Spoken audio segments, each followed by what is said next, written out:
What is up, guys? Welcome back to the channel. We got another YouTube exclusive here for you guys today. So before I get too deep into this video, you already know what I'm gonna say.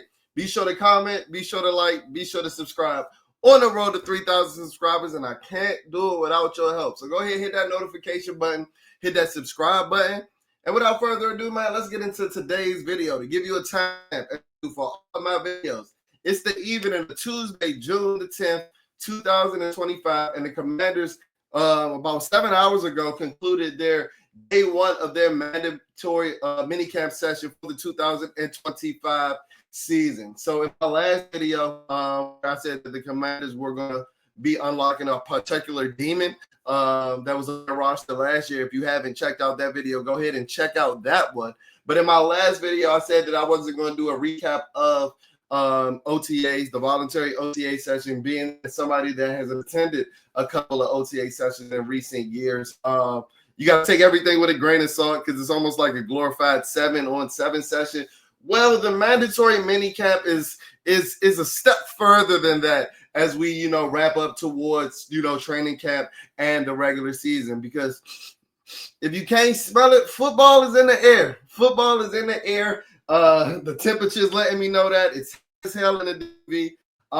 And the mandatory minicamp, approaching and being here. All that's left before we hit the ground running is about 40 days in between the mandatory minicamp session and the 2025 training camp for our beloved Washington Commanders. So usually how these mandatory minicamp sessions go is that teams are scheduled to have 3 days of it, but if a front office, a coach, it's ultimately the coach's call. Scratch that front office. But if a coach feels as if the team has been putting in that work during phase 3 of OTAs and during the minicamp session, the mandatory minicamp session, and throughout the entire offseason, a lot of coaches tend to, cancel that third day and just have 2 days of a minicamp session leading up to training camp in late July. So I'm curious to see what Dan Quinn's going to do.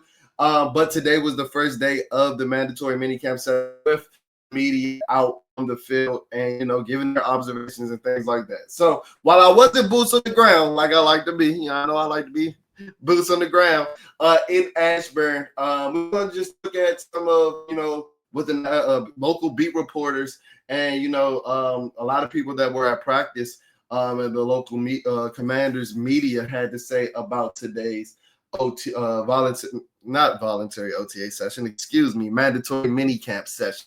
But before we get into, the on-field analysis and the on-field notes and things of that nature, unless you're living under a rock, every Washington Commander fan knows that Terry McLaurin, Laramie Tunsil, and Marshawn Lattimore weren't there in the last couple of weeks of the voluntary OTA session for phase 3. But Laramie Tunsil and Marshawn Lattimore did show up for the mandatory minicamp session. Laramie Tunsil was actually out there yesterday during the media day, donning the burgundy and gold, looking like a goddamn behemoth of a man, looking like a goddamn unit. So we knew that he was going to be on the field in practice today, but we weren't quite so sure about Marshawn Lattimore. We weren't quite so sure about Marshawn Lattimore. He wasn't there yesterday for the media day.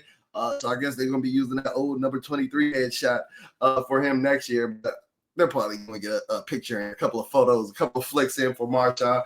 But Marshawn did join the team on the field today.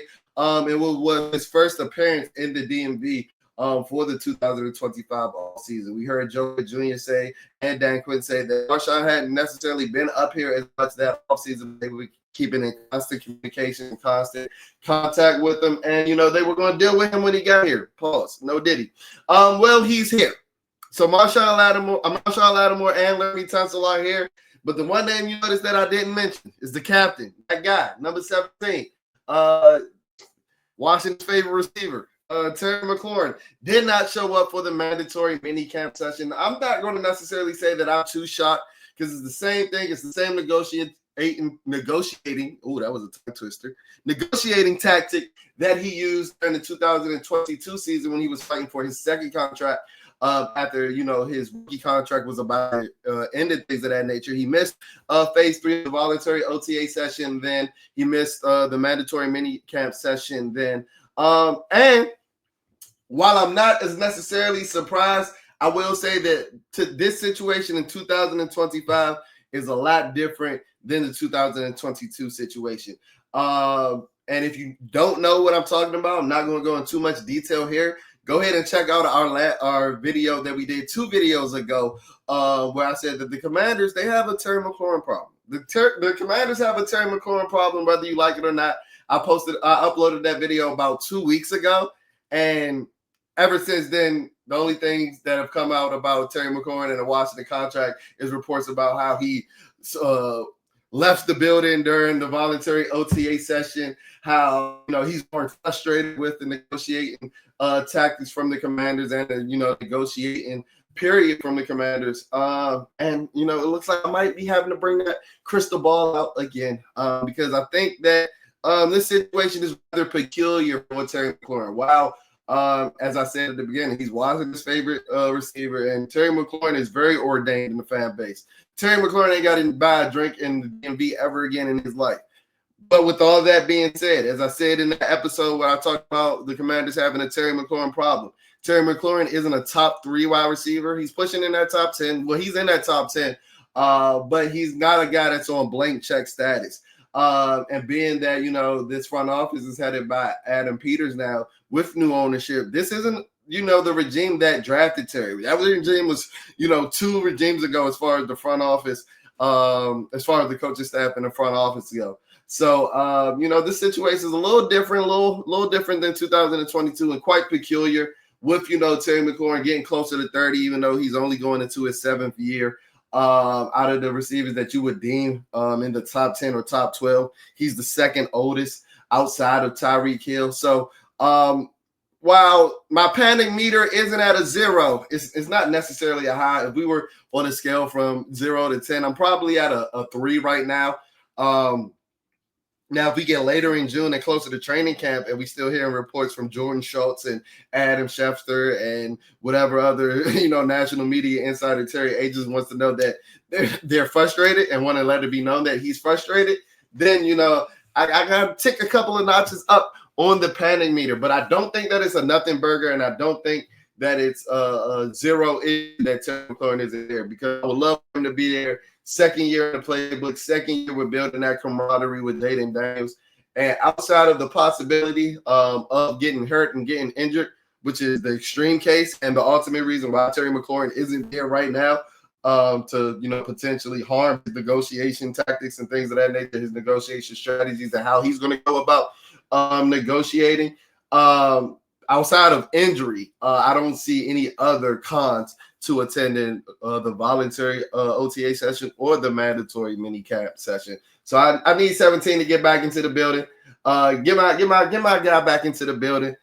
You see the Step Brothers tee. And before I get mad, matter of fact, I was going to talk about it at the end of the video, but let's talk about it now.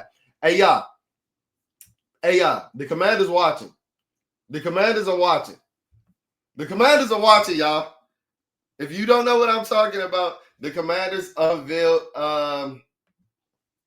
some pictures from their media day, and this was the one that went probably the most viral.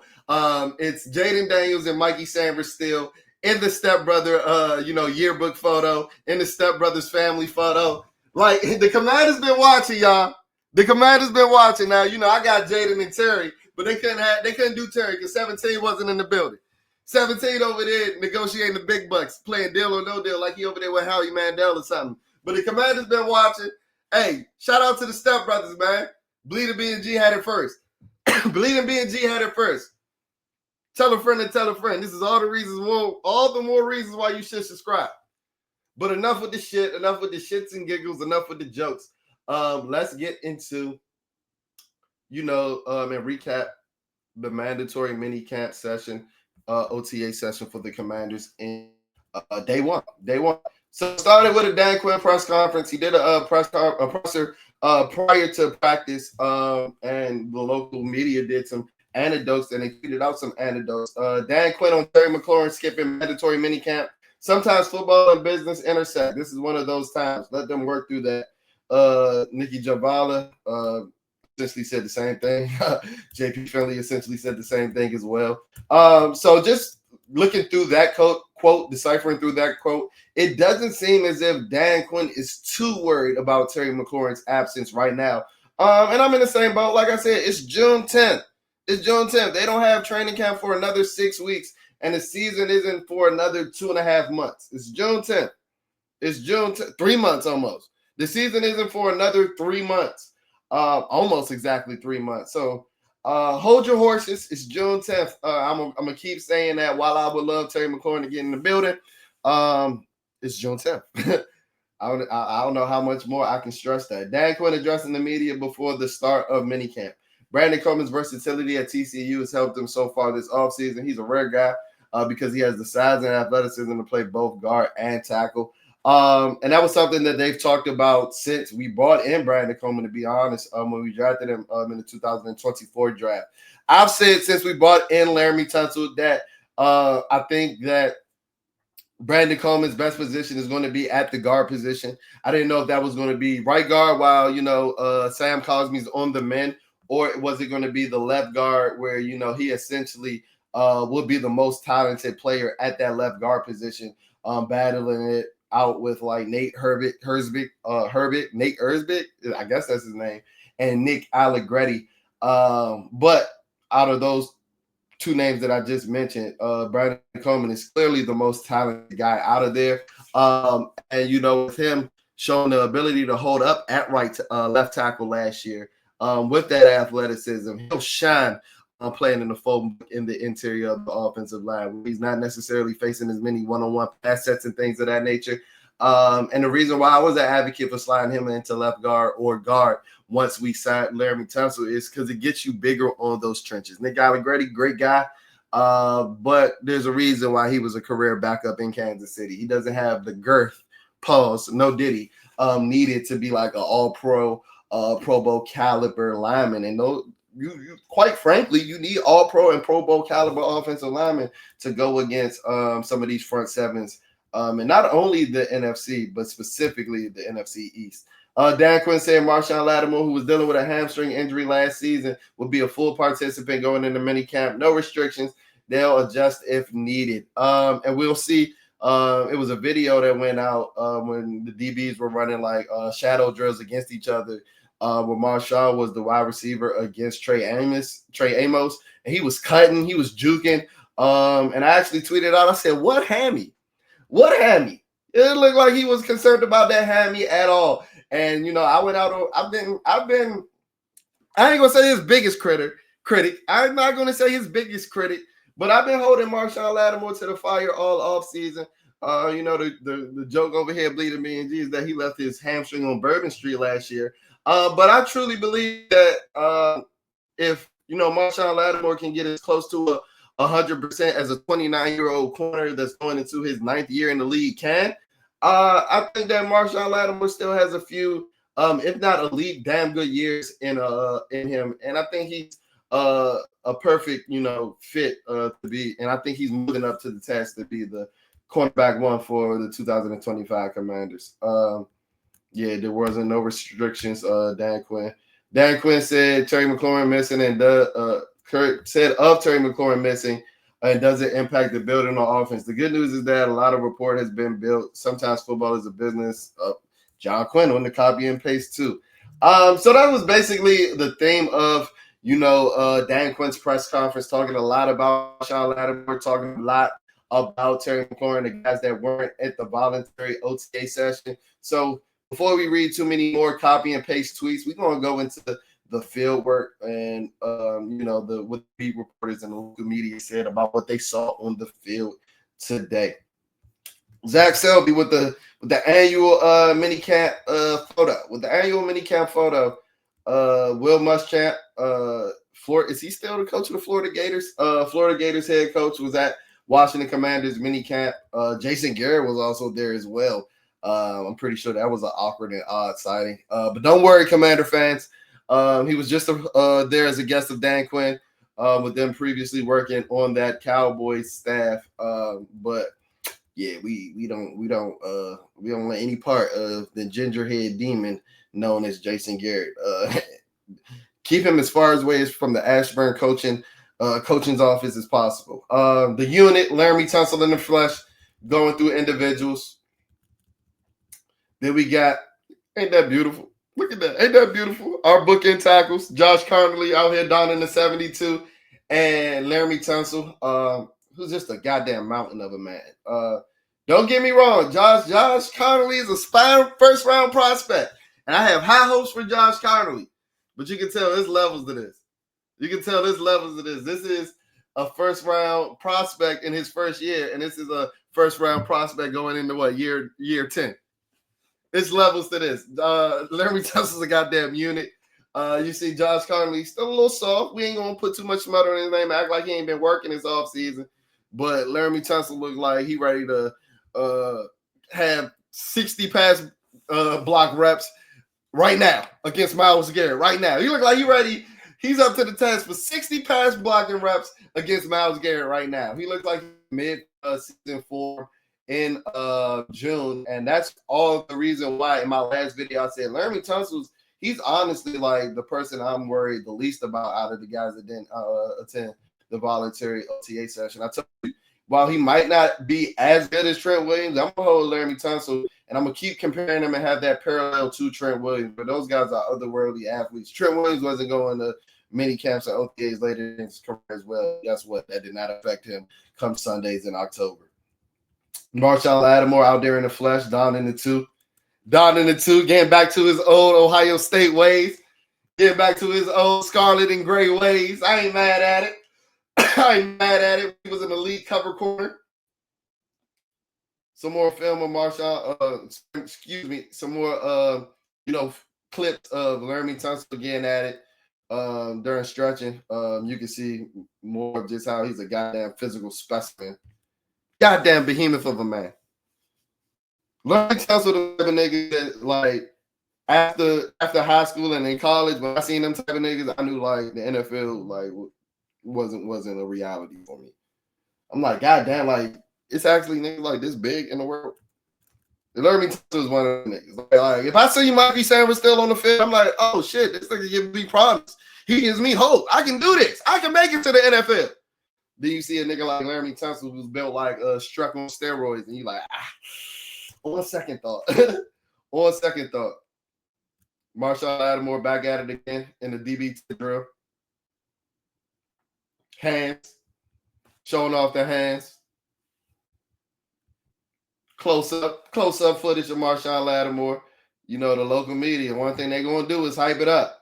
So, you seen how many questions Dan Quinn got in the presser. They're going to focus on every little step that Marshawn Lattimore takes in that practice field. Rightfully so. Like I said, it looked like he left his hamstring in New Orleans last year. So we got to see that he's right. We got to see that he's right and tight. We got to. Josh Connolly going through individual drills, showing the athleticism, getting out and what look like a simulation like pool drill. Deebo Samuel. And I've heard all the talk about how Deebo Samuel's in shape, and I'm not doubting that, but Deebo Samuel is just a stocky motherfucker, bro. He's just a stock. Like, that don't look like an NFL wide receiver, bro. And he might be in tip-top shape. He might be in the best shape that he's been in since 2021. He's still stocky as hell. Pause. Hella girth. Pause. I see why DBs be scared to tackle him. Like, I'm not used to tackling that in the open field, bro. I'm not used to it.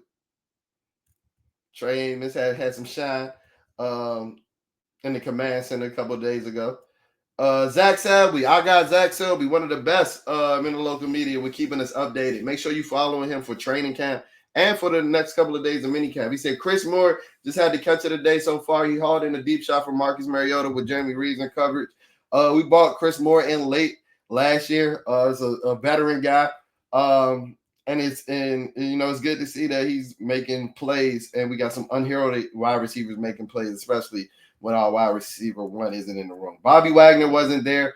You're not going to hear too much talk about it, though, because it was an excused absence. He will return for day 2 tomorrow. Tyree Jackson, another tweet from my guy, Zach Selby. Tyree Jackson could be an interesting player to watch during training camp. He just ended 707s with the catch, Marcus Mariota.